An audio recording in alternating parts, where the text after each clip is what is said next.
Hello, everybody. I'm Keit, CTO and solution architect from SigningServices. I have been developing and implementing digital processes in content management from 2000. And SigningServices is actually born from these projects where we helped our customers to implement authentication and signing features into their solutions. In our region, almost everybody has in the pocket powerful identity tools, and SigningServices can help you implement these tools in your business processes.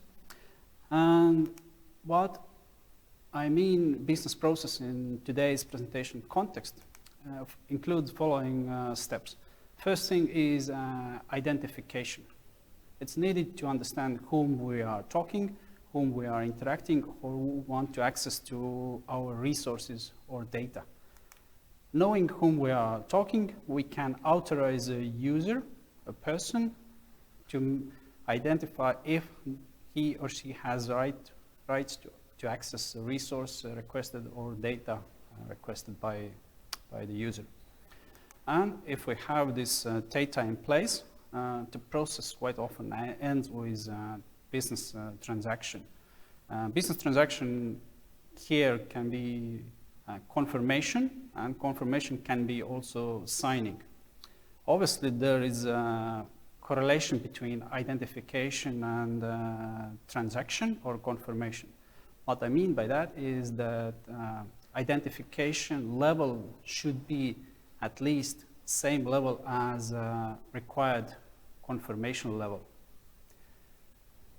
For example, if you sell goods on your e-shop that you have to check the user age, it makes sense that you are authenticate user using tool which gives you a ability to check user age.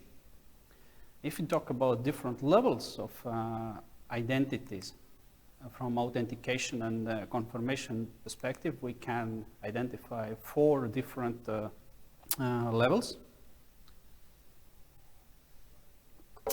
The lowest one, I wouldn't say isn't the authentication level as a standard definition, but still I bring it on since we talk about the web applications quite often here. And anonymous means that or example can be that user have to fill in some poll or fill in some survey. We don't need the information in the user itself, but it is sufficient the user knows the URL to this resource, and we can allow the access to fill in this. Simple authentication and confirmation is done usually by asking customer his or her name or email that we can use later on the transaction to deliver information for the user, for instance. Advanced level is usually done by using any tool or relying on user knowledge. So for instance, using SMS authentication, it means the user have to have a certain phone and number, or we use username password-based authentication, which is sufficient to confirm a transaction. For instance, example here could be a self-service portal. You book your hotel or you reserve your tickets somewhere. You authenticate yourself using username password, and this is sufficient level for these transactions. The highest level is qualified. It's used quite often in high-value contracts, high-value transactions, or talking to government. For instance, you have to fill in your tax refund or tax report, and end of the day, you have to sign this using your qualified signature. So that we mean that authentication level should meet the confirmation level, not to confuse user or ask multiple times to identify him or herself. So, if you want to implement authentication tools in your systems, there are a few preconditions you have to keep in mind. First, these are examples from our daily practice and the issues that we face quite, quite often. And the most common thing is the connections to resources.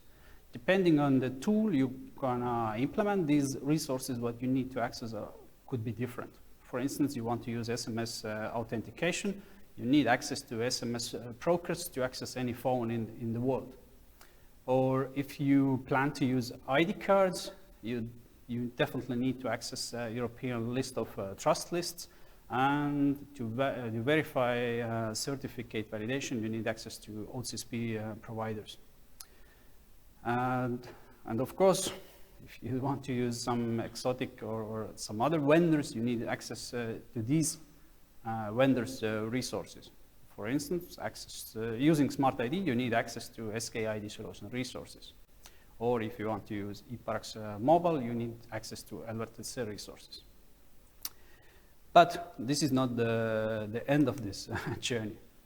If you want to use vendors in your authentication flow, usually it means that you need acceptance to access their resources. And most cases, I would say 100% cases even, you need a contract with the vendor. And if you have already this legal part in place, starts the technical part, how to access these resources, and there are very many different ways used by vendors. Some vendors require that you register your IP addresses, some vendors gives you authentication information, some gives you authorization information to send every request. So take care of these aspects if you start integrating authentication tools into your solutions. And each authentication vendor has their own specifics. Currently, there is no one leading technology protocol access methods to authentication vendors. Each of them might use different protocols, different mechanisms, how authentication works, like SMS signing, Smart ID, Mobile ID, they use polling technology, ID card needs direct access, eParax Mobile use redirection to LRTC portal, and each of these vendors could be additionally custom libraries. In this case, you have to check out what programming languages or frameworks are supported by these libraries. And of course, each vendor has the specific APIs to integrate their solutions. From SigningServices perspective, we can help you in advanced and qualified authentication means. So we have ability to support you in SMS signing, email-based signing, authentication, email-based authentication, or one-time password-based. And also we support qualified tools like Smart ID, Mobile ID, ID card, eParax Mobile, EverTrust, and KIR, and the list is extending in the future. From product perspective, we have two offerings regarding authentication. First is SigningServices Authentication Services, which is meant for API level integration. And we have SigningServices Authentication Portal, which is UI part for authentications. And the outcome of that is OpenID Connect protocol integration. So, SigningServices Authentication Services is naturally Java Spring Boot application, provide REST APIs for needed vendors. We provide API descriptions how to integrate one or other vendor to your system. Solution is Dockerized, You can run this application on any environment. You can run Docker containers in Kubernetes or some other environments. What we also offer is guidance to communication with vendors, what type of contracts you need, what resources you need to open, and in some cases we can be the broker between you and the authentication vendor if it's needed. But here is but we cannot be broker for all of vendors because some vendors require direct contracting and direct access to their systems. And what we provide from our side is that we follow the updates by the vendors. You don't have to care for every update or every release that authentication vendor come out. We follow these ones and update our services if needed and give you guidance how to solve this in your environments. SigningsServices authentication portal is a key clock based solution where we have developed extensions or custom service provider integrations. SPAs or these integrations can be configured, can be enabled based on your requirements. And as mentioned, it provides OpenID Connect protocol to integrate your front-end and back-end solutions to this portal to get authentication information. There are plenty of standard connectors for different front-end frameworks and also variety of back-end connectors also available.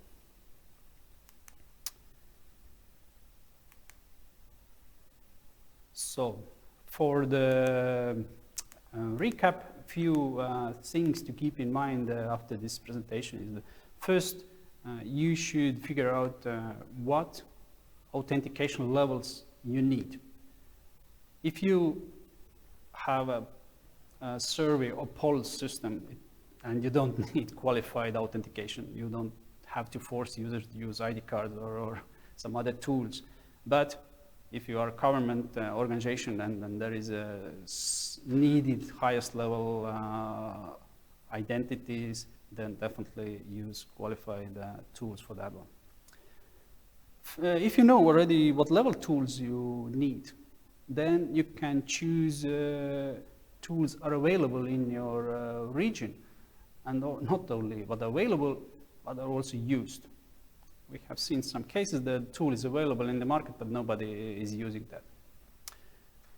And from requirements part, you have to figure out, can you or have to use your custom UI, or you can use some external authentication portal, how tightly you need to integrate this authentication into your UI. This is quite important part as well, since every authentication needs a certain UI as well. From from solution design or development perspective, take care about the technical environment. Connections were already mentioned before. Also development set, what you have available. I mentioned these libraries before. These are not available for all different programming languages, but usually selected ones. You have to take care about vendor access, both sides, your access and acceptance of the using resources. And very, very important thing is that you have to keep the system updated. There is quite often legal and environmental changes, and your solutions have to follow these changes. Thank you.